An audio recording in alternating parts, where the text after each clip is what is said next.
Okay, Alexander, let's talk about the latest statements coming out of Turkey from Erdogan. He says that the Turkish military in operations in Idlib in Syria, they have managed to kill, I think, upwards of 2,500 Syrian troops, 137 tanks, and according to Erdogan, the Turkish military is just dominating. They're doing absolutely incredible in Idlib, and they're pretty much destroying the Syrian army. That's coming out of Erdogan.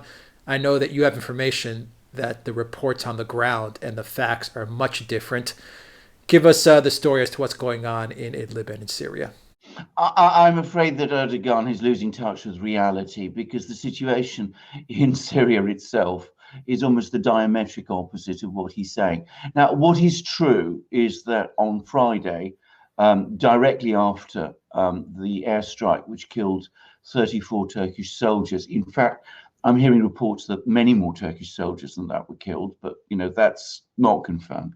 But directly after that airstrike, his military launched a drone strike on various Syrian military positions. Now, the Syrians have a long-standing arrangement with the Russians, which the Syrians are not party to, but which they have honored, whereby Turkish drones are allowed to operate over Idlib province for surveillance and observation purposes.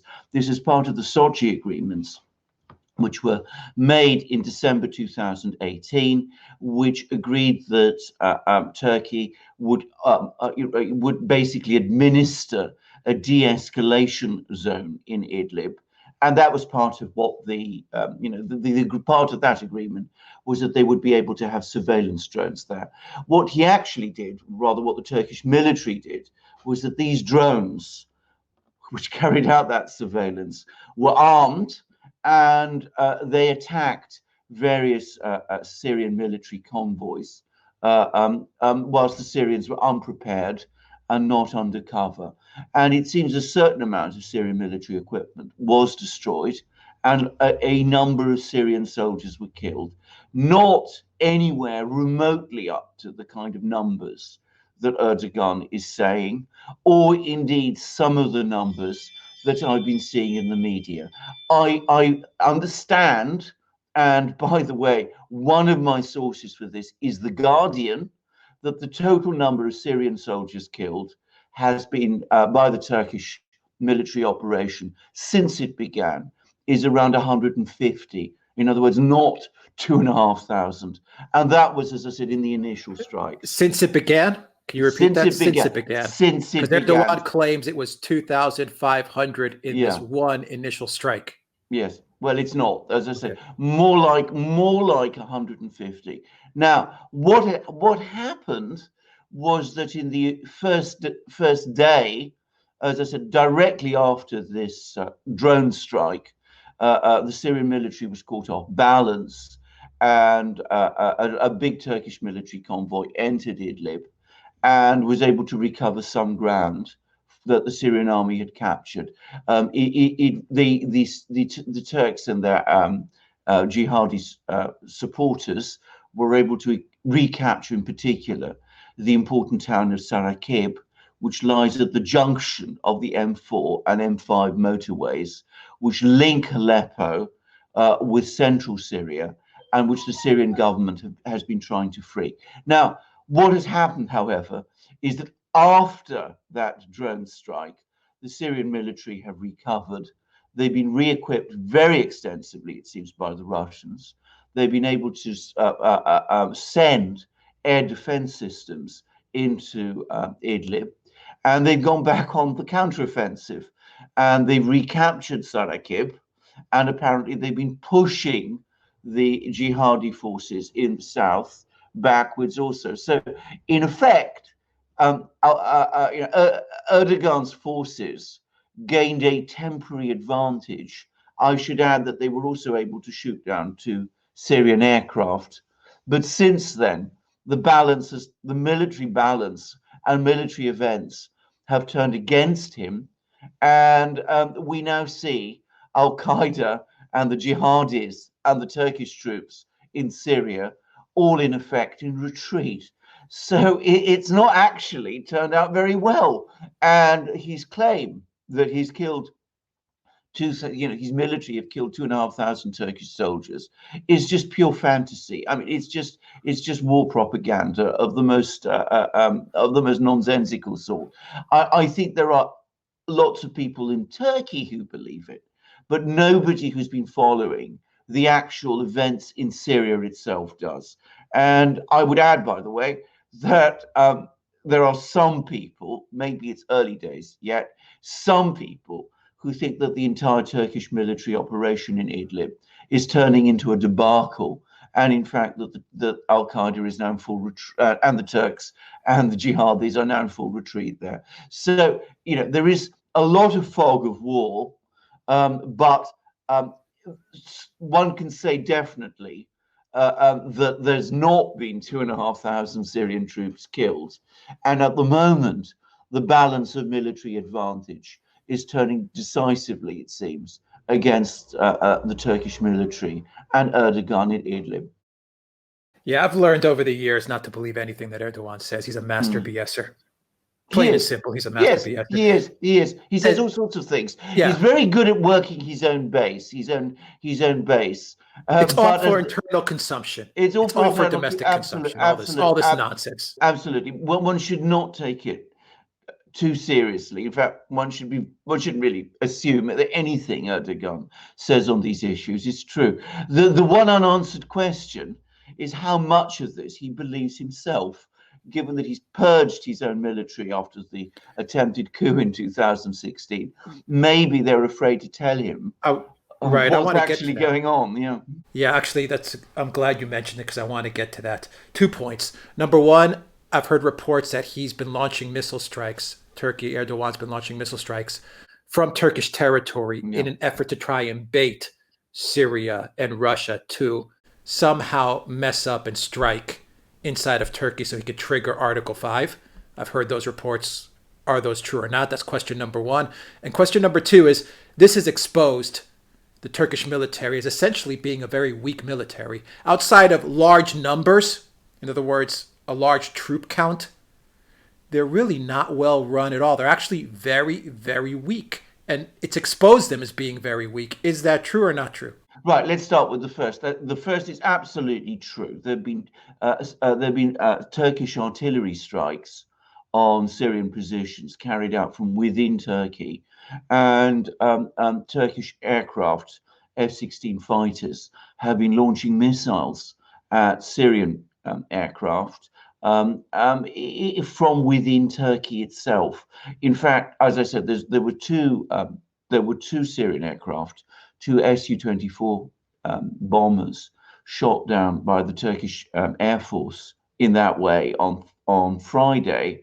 And there's been reports that yet another Syrian aircraft, an L-39 ground attack plane, has also been shot down in the same way.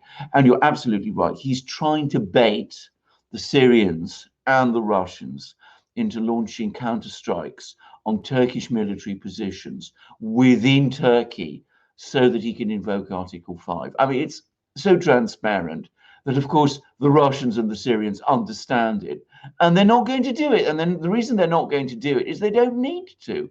Their army, the Syrian army, is once again advancing in Idlib. And the fact that it's able to advance in Idlib does expose the ineffectiveness of the Turkish military, because it's, as we've discussed in previous programs, much bigger than the Syrian military. It's far better equipped in many respects than the Syrian military. And of course, it has the backing of artillery and missile forces and indeed Turkish aircraft located within Turkey itself, against which it is unwilling to counterstrike. And yet, despite all of these advantages, it is the Syrian army that is advancing and the Turkish army which is retreating. Now, that there have been problems with the Turkish military for some time was exposed, in fact, some years ago. I mean, there was a major Turkish attack on a town called Al-Bab, which was actually controlled by ISIS at that time.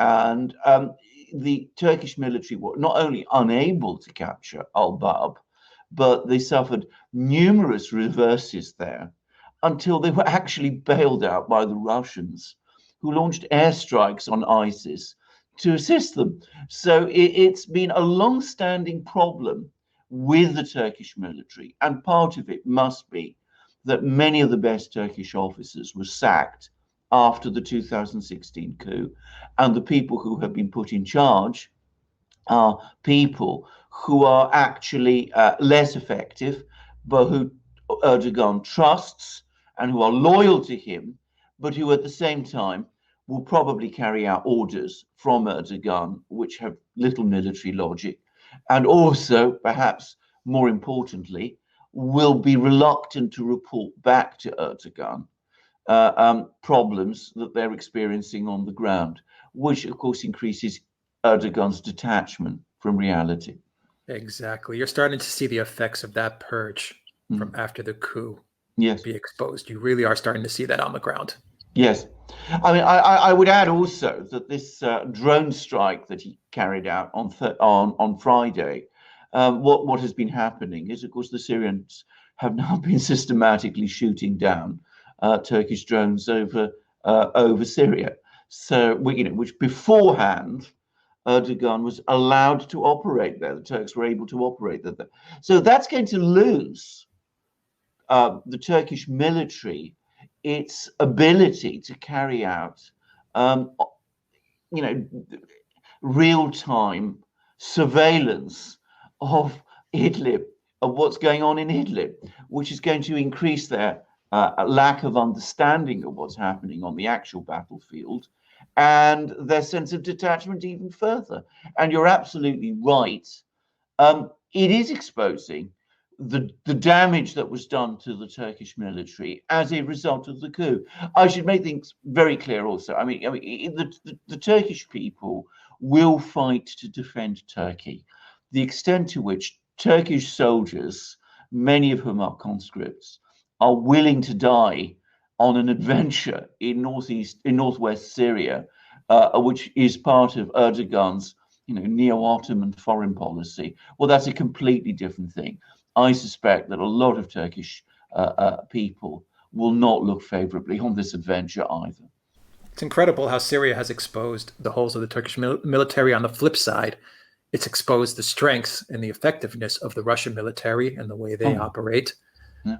And now you're going to have Erdogan running to Moscow, tail between his legs, fully exposed, blackmailing the Europeans with migrant flows into Greece and Bulgaria. The Europeans so far holding strong. Angela Merkel is toothless. She can't run to Ankara and pay Erdogan off anymore because she's going to collapse if she does that.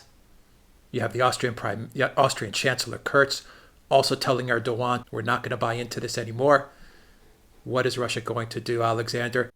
Right. Let's unpack those things. Firstly, about the Russian military. Well, the Russian military is a superpower military.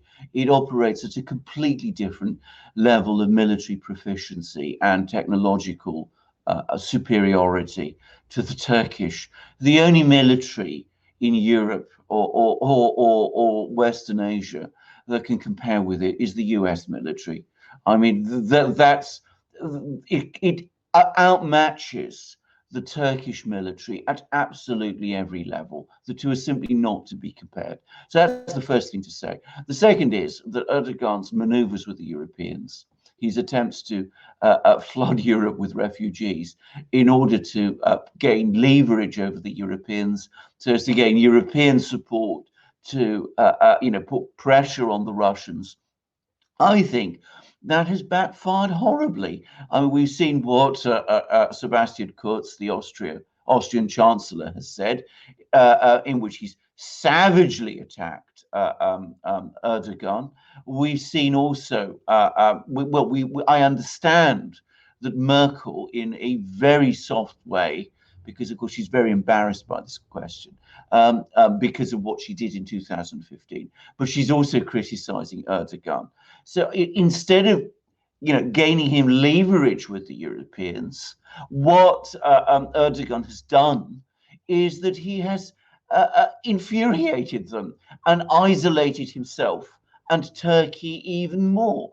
Um, Erdogan's big advantage going to Moscow is not the Europeans, it's not even the Americans. The Pentagon has now made it absolutely clear. It's actually issued a statement saying that they will not provide air support for Turkey in Idlib province. I always said that they would not be prepared to go, head to head with the Russians, face off with the Russians. Certainly not on Turkey's behalf in any kind of situation in Syria. They've never done so on their own behalf, and they would certainly not do it on Erdogan's behalf. So they've ruled that out. So the only possible card Erdogan has to play with when he goes to Moscow is that he does have, and it's a well-known fact, it's not disputed, within the Russian government and within the Russian political system, some people who are known to be sympathetic to Turkey and who have had a long-standing project of courting Erdogan in order to draw Turkey into the Russian and Chinese orbit. And it's hardly a secret. We even know who these people are. I mean, one of the people who's often discussed and spoken of in this fashion is Dmitry Peskov, who is Vladimir Putin's press spokesman, but who actually is more than just a spokesman. He actually runs the Kremlin's entire information operation and is quite an influential advisor. He was a diplomat posted to Turkey and speaks Turkish and apparently likes the country and is known to have pro-Turkish sentiments. Another person who's sometimes spoken about in the similar way is Sergei Shoigu, who is the defense minister, the Russian defense minister, a very important and influential man who is from the Russian Republic of Tuva, some of whose people are Turkish speaking, and who speaks Turkish himself, and who's also believed to have some sympathies with Turkey. At least some people think he does.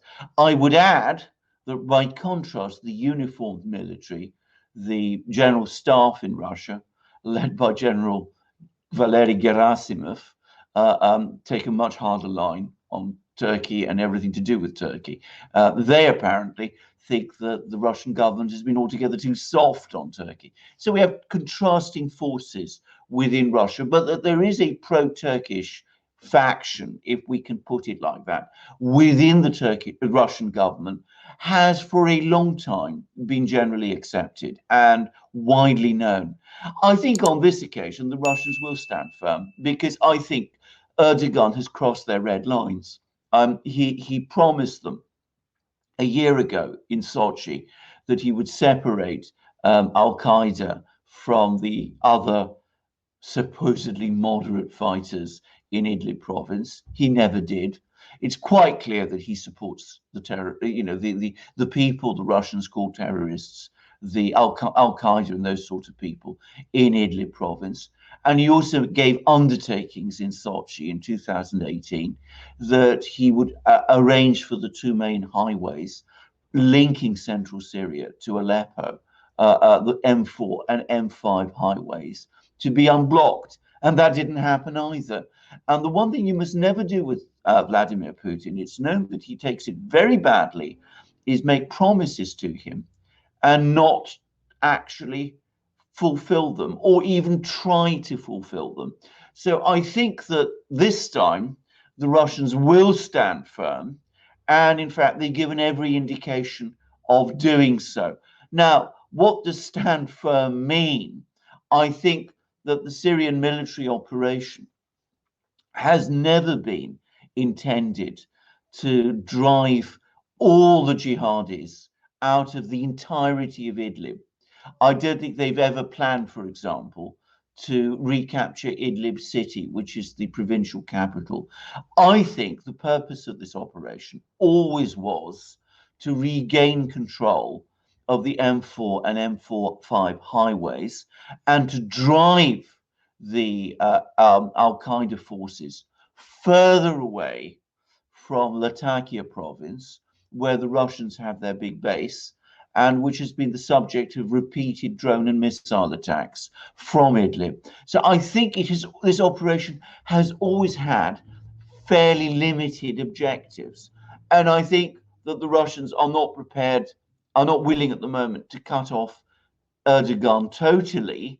So I think that they will be prepared to offer him some things, but I don't think that there's going to be any return to the original Sochi lines, which is what Erdogan has been talking about. The rumors are that even before the present fighting began, the Russians were offering Erdogan a buffer zone, what they call a buffer zone, around the Turkish border, the Turkish-Syrian border within Idlib province, which would be around 16 kilometers deep, and that Erdogan rejected it. And I expect the Russians will stick to that. Incidentally, I want to just clarify one thing. Erdogan made this famous comment that he said to Putin, just get out of our way and we will fight the Assad regime by ourselves. I think what probably happened was that over the course of this furious conversation, I mean, there was clearly a major row when the two men spoke, which was on Thursday. Putin almost certainly said to Erdogan, since you are not dealing with the terrorists in Idlib, let the Syrians deal with them. So you stand out of their way. You stand out of the way of the Syrian army. And you can just see an angry Erdogan reposting, well, what should happen instead is that you Russians should stand aside and let us sort out the Syrians. Well, of course, that's never going to happen. And that was a nonsensical idea. And again, showing Erdogan talking in that way, it highlights how angry Putin has become. And at the same time, it highlights how, deluded in many ways Erdogan is also. A final question, if you could answer this really quickly. Why doesn't Russia and Syria just take Idlib? Just get it over with.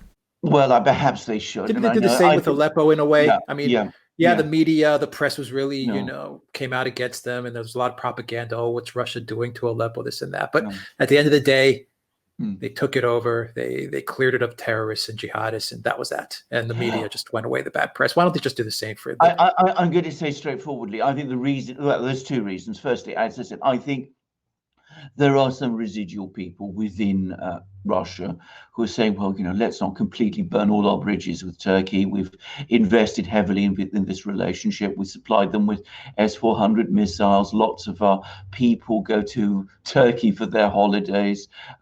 Turkish companies are involved in construction projects in Russia. We have, we buy tomatoes from them. We're building a nuclear power station there. We sorted out Turk Stream. Let's not put all that at risk. But I think over and above and beyond that, there is another factor, which is that the Syrian military is still relatively small. And I think it can't carry out an operation like this at one go. I mean, this has been the pattern of the Syrian war right from the moment the Russians first intervened there in 2015. The Syrian army, the Syrian military, has to move by small steps because it doesn't have enough trained troops to carry out a sweeping operation that would take over the whole of this territory in one go. I mean, one particular challenge, I suspect, would be taking Idlib city. Remember, the people they'd be fighting would be Al-Qaeda. And Al-Qaeda is a deeply fanatical organization. It could potentially try to entrench itself in Idlib city, which is a fairly big place. It's not a small place like Sarakib is, for example. And the Syrian military cannot afford the kind of operations that we saw with the US carrying out and its Kurdish and Iraqi allies against ISIS in places like Raqqa and Mosul. It needs to be a lot stronger in order to get round to doing that. So what happens is that the Syrian military takes territory, consolidates, builds up its strength, and then moves forward again a little later. So I think that's probably why we will be seeing a pause. As I said, so there's a residual sympathy within Russia for Turkey on the part of some people, less and less, I think, Putin himself. And as I said, there's limitations on what the Syrian military can do. By the way, before I finish on Russia and Turkey, I mean, one indication about how angry Putin is that apparently, in fact, not apparently, definitely, he's only, I mean, he's never telephoned Erdogan. He's the only telephone conversations that have happened over the last 2 weeks have been when Erdogan has telephoned him. And on several occasions, apparently, Putin has refused calls. So that gives you some idea. And of course, Erdogan wanted to meet Putin, not in Russia, not in Moscow, but in Turkey, in Istanbul, with Merkel and Macron there. And Putin said a flat no. I'm not prepared to do that. You come to me in Moscow on my ground. I'm not going to yours. So again, that shows both how angry Putin is, and secondly, that it will be Putin who will be dictating the outcome here. So I don't think Russia will buckle, but I don't think that the Syria will get the whole of Idlib, because I don't think that was ever the plan, and I don't think that's within Syria's resources at the moment. Okay, Alexander Mercouris, Editor-in-Chief of the Duran. Thank you very much, guys. Click on that subscribe button, hit that notifications bell, make sure to smash that like button, share the channel with everybody you know. That really helps us out a lot. Please go to PayPal, Patreon, and Subscribestar to donate to the channel as well. That also helps us out a lot. And go to the Duran shop, pick up some merchandise, magic mugs, awesome shirts, polos, V-necks, t-shirts, you name it. And I see that, Alexander, you have a Lavrov mug. Indeed, right, sir. Indeed, sir. On What's a subject, Lavrov up to with, indeed, with Erdogan and Syria? Well, he will be there. He will be there in the discussions with Erdogan, hovering at Putin's side. Whilst, as I said, Putin talks in, as we say, as diplomats like to say, a full and frank way with Erdogan, and that's, in other words, laying down the law with him. So Lavrov will be there. I would say actually that coming back to what we've been saying before, both in this program and in the other, the Russians did underestimate Erdogan. I think they thought that Erdogan would be a more reasonable person than he has turned out to be. And I think this has been a major disillusioning event for them. And possibly also for this man, because of course Lavrov is the consummate diplomat. What diplomats always try to do is build bridges. And I think what they've discovered is that building bridges with Erdogan is an incredibly difficult operation, because trying to hold Erdogan close is like holding a scorpion by the tail. It's a dangerous operation, to put it mildly. But nonetheless, Lavrov will be there. He will be giving Putin his counsel and his advice.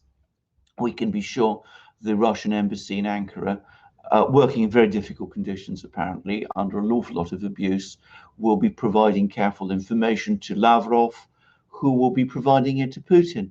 And the reason we have Lavrov on our mugs is because he is the consummate foreign minister of our age. He is the greatest foreign minister around. That isn't just our opinion, that is the universal view. He is the person who, apparently, every diplomat, the ultimate test of a diplomat is to survive an hour with Lavrov, 1-to-1. So that gives you an idea of the kind of man we're talking about. So he graces one of our magic mugs. Our magic mugs are magical and amazing. They keep your tea and your coffee hot in the morning, as they're doing at this moment in time with my coffee. I'm drinking coffee this time because we're doing this video in the morning. And you see how well it balances and how light and strong it is. What I would add is I recently discovered that you can microwave your tea or coffee in these mugs. Not that I would ever advise it, because it's horrible to do. The tea comes out disgusting, and the coffee worse. And what it actually does is the body of the cup becomes hot, and the tea and coffee inside becomes hot. But the handle, amazingly, remains cold. So you can handle your cup, and it's still comfortable. You don't need gloves or aprons or anything like that to take your coffee out of the microwave after you've done it. That shows you what great mugs these are. And I would point out, I've had this mug now for roughly a year. Not a crack, not a chip, no discoloration. It's as good as new. So these are fantastic mugs. Like everything else in our shop is fantastic. Like this amazing polo shirt I'm wearing is fantastic. They're beautifully made. They're phenomenally comfortable. They're 100% cotton. They're remarkably stylish.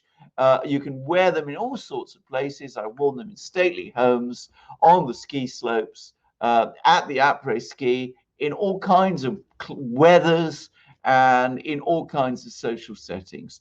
And they are the perfect wear in all those situations. So you can buy our polo shirts. You can also buy our other equally amazingly well 100% cotton shirts. We've got long sleeved t-shirts, short sleeve t-shirts. We've also got v-neck shirts. Many of them, as you can see, have the Duran logo on them. And you can find other great things in our shop. You can find hats, hoodies, and stickers. And you can find our amazing ebooks on subjects like Brexit and Ukraine-gate and Russia-gate and Epstein.